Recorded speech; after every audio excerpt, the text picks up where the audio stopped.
दोस्तों, क्या आपको पता है एंशंट सुमेरियंस, एंशंट चाइनीज़ और पर्शियंस को हज़ारों साल पहले से ही पेट्रोलियम का ज्ञान था। मॉडर्न एरा की बात करें तो 1859 में यूएस पेंसिल्वेनिया के टाइटसविल में एडविन ड्रेक ने first commercial oil well drill की, जिसके बाद दुनिया ने फिर कभी पीछे मुड़कर नहीं देखा।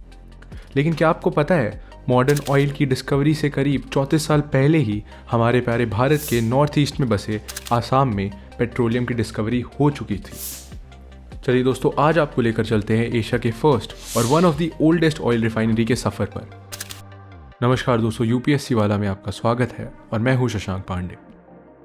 इंडिया के नॉर्थ ईस्ट में लोकेटेड आसाम मशहूर है अपनी scenic beauty, Assam T, Assam silk, one horn rhino और दिग्बॉय ऑयल रिफाइनरी के लिए, जिसे Gangotri of the Indian hydrocarbon sector के नाम से भी जाना जाता है। तो दोस्तों, चलिए एक नज़र डालते हैं दिग्बॉय ऑयल रिफाइनरी के इस गौरवशाली इतिहास पर। बात है 1825 की, जब ब्रिटिश आर्मी के lieutenant R Wilcox northern Assam के जंगल में दिहांग रिवर के स्ट्रेचेस में कुछ ऐसा डिस्कवर करते हैं जो आगे चलकर हिस्ट्री बनाने वाला था। लेफ्टिनेंट आर विलकॉक्स ने इस डिस्कवरी के रिपोर्ट में लिखा, Great bubbles of gas and petroleum rising to the surface and that the jungle are full of an odor of petroleum। जी हाँ दोस्तों, लेफ्टिनेंट आर विलकॉक्स को ही नॉर्दर्न आसाम में सबसे पहले पेट्रोलियम डिस्कवर करने का क्रेडिट दिया जाता है। इस लिक्विड गोल्ड माइन के नाम के पीछे की कहानी की भी उतनी ही इंटरेस्टिंग स्टोरी है जितनी इसकी डिस्कवरी की कहानी की। 1867 में Assam railways and trading company ने WL लेक को असम के डिब्रूगढ़ से मार्गरीटा तक रेलवे ट्रैक बिछाने की जिम्मेदारी सौंपी। रेलवे ट्रैक बिल्ड करते वक्त उन्होंने ये डिस्कवर किया कि यहाँ होने वाले एलिफेंट्स के पैरों में कुछ पेट्रोलियम जैसा पदार्थ लगा हुआ है।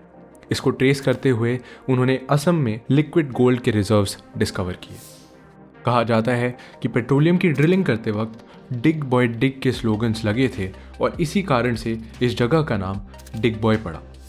एक और मान्यता ये है कि इस स्थान को पहले डिगबॉय नाला के नाम से जाना जाता था, जो कि एक रिवलेट पासिंग के लिए एक लोकल टर्म था और इसीलिए इस जगह का नाम पड़ा डिगबॉय। इंडिया की फर्स्ट कमर्शियल क्रूड ऑयल की डिस्कवरी 1889 में वेल नंबर 1 यानी डिस्कवरी वेल के साथ स्टार्ट हुई और सिस्टमैटिक ड्रिलिंग को 1891 में स्टार्ट किया गया और इसी के साथ 1901 में एशिया की फर्स्ट ऑयल रिफाइनरी के एस्टैब्लिशमेंट के साथ शुरुआत हुई एरा ऑफ मॉडर्निटी और डायनेमिक इंडिया के विजन की।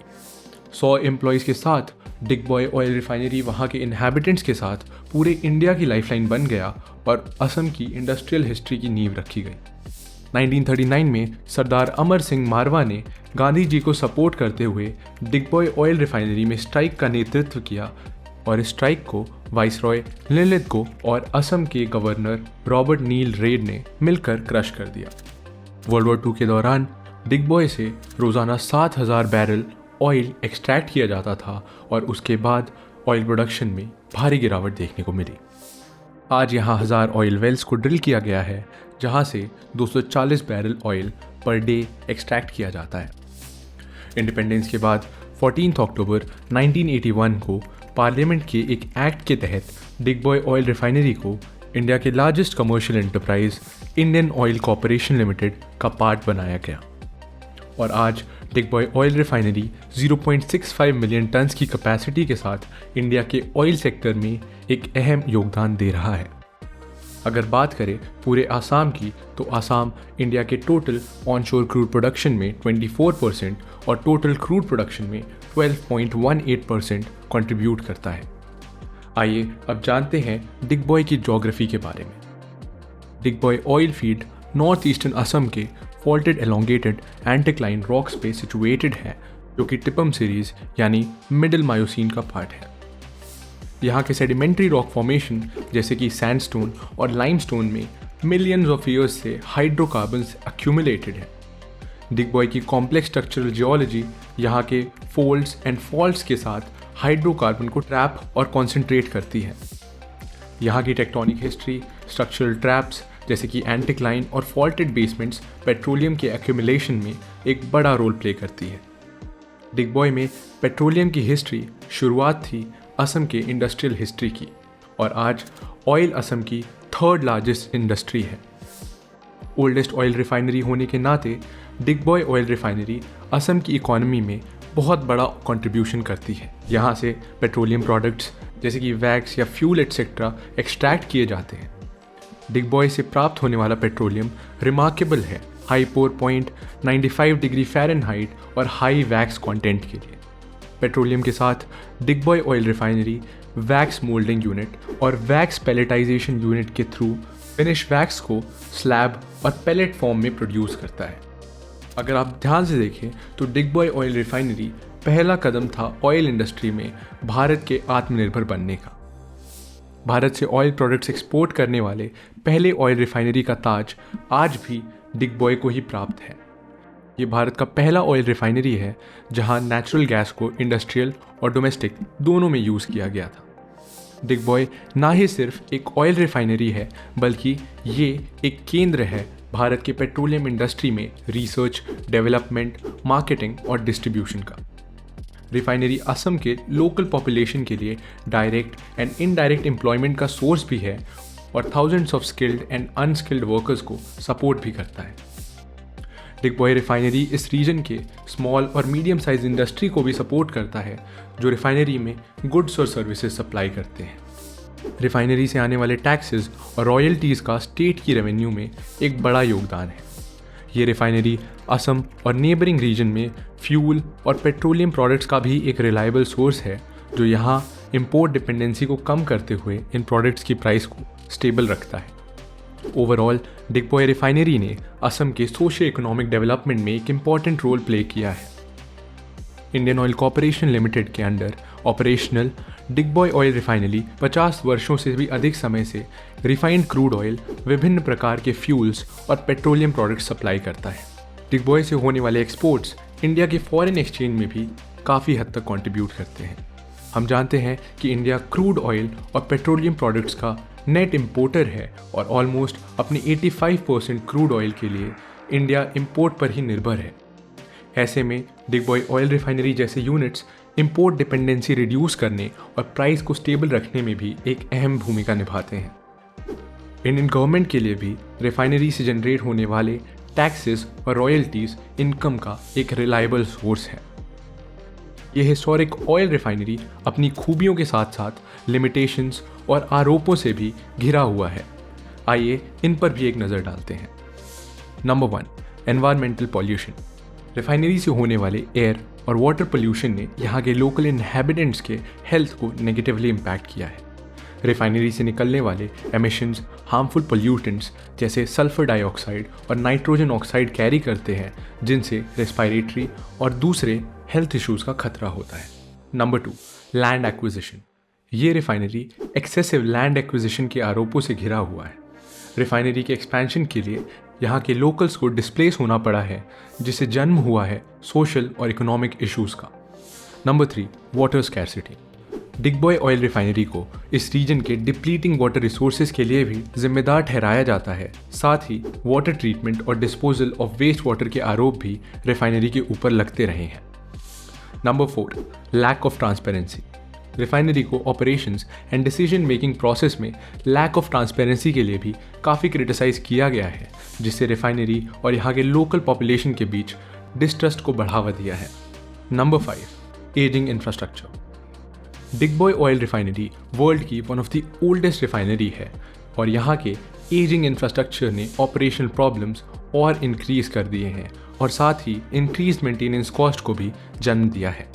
Number 6, accidents and safety issues. Refinery में कई बार एक्सीडेंट्स होते रहे हैं जिससे इंजरी और यहाँ तक कि डेथ भी रिपोर्ट की गई। 2009 में IOC के अंदर रिफाइनरी के कोक यूनिट के अंदर आगजनी की एक दुर्घटना में 2 लोगों को अपनी जान गंवानी पड़ी। दूसरी दुर्घटना में डैमेज्ड क्रूड ऑयल पाइपलाइन से ऑयल रेसिडेंशियल एरिया में स्पिल होने के कारण आग लगने की घटना सामने आई जिससे 31 फैमिलीज अफेक्ट हुई और उन्हें आसपास के स्कूल्स में शिफ्ट करना पड़ा। IOCL ने इन सभी इश्यूज़ को एड्रेस करने के लिए ज़रूरी कदम ज़रूर उठाए हैं पर भविष्य में लोकल रेसिडेंट्स का भरोसा बनाए रखना एक चैलेंजिंग टास्क होगा।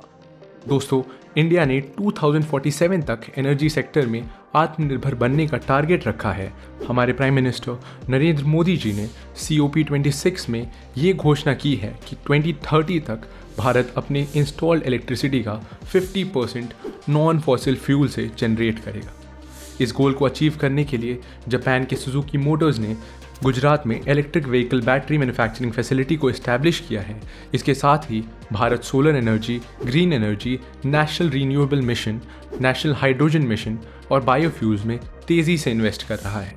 2030 तक गवर्नमेंट ऑफ इंडिया का लक्ष्य है 30% प्राइवेट कार्स, 70% कमर्शियल व्हीकल्स और 80% of the 2 and 3 wheeler vehicles को EV से रिप्लेस करने का। भारत में EVs की डिमांड कंटिन्यूअसली ग्रो हो रही है और रीसेंट रिपोर्ट्स के मुताबिक सितंबर 2022 तक इंडिया में टोटल 3.5 लाख EVs रजिस्टर हुई हैं। ओवरऑल 2027 तक EV की सेल 68% ग्रो होने की संभावना है।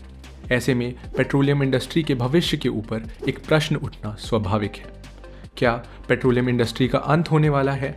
अगर हाँ, तो दिग्बॉय जैसी हिस्टोरिक रिफाइनरीज का क्या होगा और क्या होगी एनर्जी सेक्टर में आगे की रणनीति? रिसेंटली इंडिया के साथ वर्ल्ड ने रिन्यूएबल एनर्जी सेक्टर में तेज़ी से प्रगति की है और ये आगे भी जारी रहेगा। पर ऑयल इंडस्ट्री को कम्प्लीटली रिप्लेस करना अभी तो काफ़ी अनलाइकली ही है। ऑयल ग्लोबल इकोनॉमी में काफ़ी डीपली पेनिट्रेटेड है और रिन्यूएबल एनर्जी को एक प्राइमरी सोर्स ऑफ एनर्जी बनने में अभी काफ़ी वक्त लगेगा। इंडस्ट्रीज जैसे कि transportation, for example cars, trucks, airplanes, trains, chemical industries जैसे कि प्लास्टिक, फर्टिलाइज़र, पेस्टिसाइड, पेट्रोलियम और उसके डेरिवेटिव्स पर हेविली डिपेंडेंट है। एडिशनली पेट्रोलियम का यूज़ कंज्यूमर प्रोडक्ट्स जैसे कि ल्यूब्रिकेंट्स, एसफॉल्ट और कॉस्मेटिक के प्रोडक्शन में भी होता है। साथ ही इंटरनेशनल एनर्जी एजेंसी के एस्टिमेट के अकॉर्डिंग पेरिस एग्रीमेंट के सेट ग्लोबल वार्मिंग टारगेट को बिलो 2 डिग्री सेल्सियस मेंटेन करने के लिए रिन्यूएबल एनर्जी को 2050 तक ग्लोबल एनर्जी सेक्टर में 80% कंट्रीब्यूट करना होगा। तो फिलहाल ऑयल इंडस्ट्री को रिप्लेस करना इतना आसान तो नहीं है।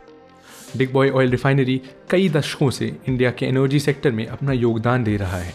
एनवायरनमेंट को ध्यान में रखते हुए दिग्बॉय ऑयल रिफाइनरी ने proactive pollution control measures adopt किए हैं, जैसे लोकल स्कूल्स, कॉलेजेस और वेरियस NGOs के साथ मिलकर दिग्बॉय और उसके आसपास के रीजन्स में ट्री प्लांटेशन और कंजर्वेशन एफर्ट्स करना।